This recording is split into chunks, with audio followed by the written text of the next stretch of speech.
Back in the 1980s and 1990s, we were totally wrong about two things. When I say we, maybe society in general. First of all, we thought in the future there will be the so-called the paperless office. We're going to save the forests, save the trees because we won't need paper anymore. There will be emails. This term did not exist at that time yet, but everything, all communication will be done digitally online. So that was the first mistake. Nowadays we use way more paper than ever before. Tiny mistakes somewhere, we just print out everything again.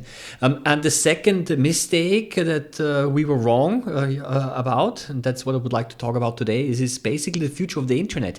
1995, the internet, the World Wide Web was made public.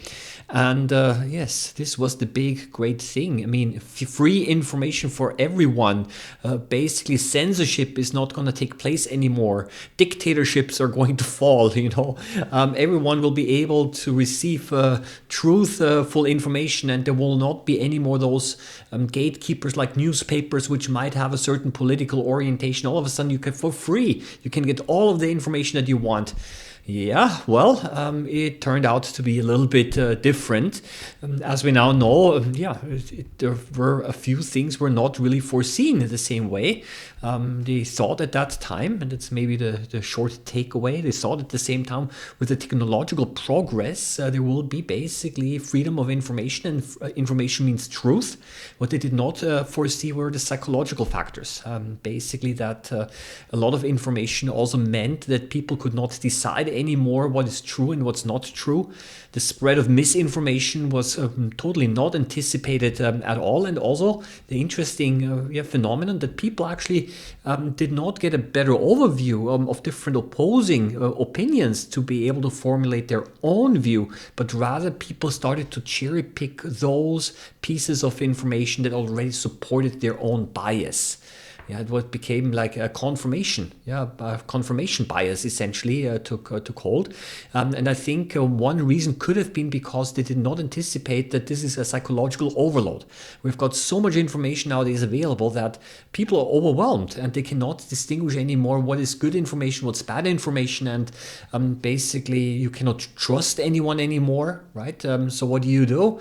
Essentially you decide yourself, and true is that what you believe, right? And so that's a little bit the psychological effect that took place, and I'm kind of a little bit concerned that this kind of attitude also starts to kind of spill over into other areas as well. So nowadays, because we cannot trust the information online, I mean, I cannot trust my doctor either, right? So that's why I have to go online now and do the research on certain diseases, and then now I know best what's good for me, what's best for me, right? I cannot trust the authorities anymore out there, right? So this is a little bit, I would say, kind of maybe a spillover effect that the World Wide Web and the internet and so on kind of contributed to, yeah. And I've actually also written together a couple of other things. Is there, something that was also not anticipated: human tribalism. Yeah, so essentially at the beginning, people believed. I remember that the web could unite humanity because we now have all access to the same information, basically like a big whole world, kind of like friends, so to say. What did happen? No, it actually divided it even more, because all of a sudden you had those subgroups online, and you kind of got pulled down into your own rabbit hole, something that they did not anticipate. Also, attention economy.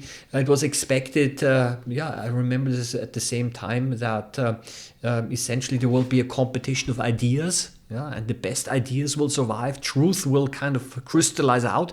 And no, it turned out to be different. Attention economy, that's what we have nowadays. That not the best idea is the one that's able to survive, but the one that gets the most attention. Clickbaity titles, emotionalized titles, basically gain way more attention, or also spread more. Than if it's replicated enough online, then this becomes almost like the new norm, like a truth, right? So there were a corporate capture, and it's also an interesting one here.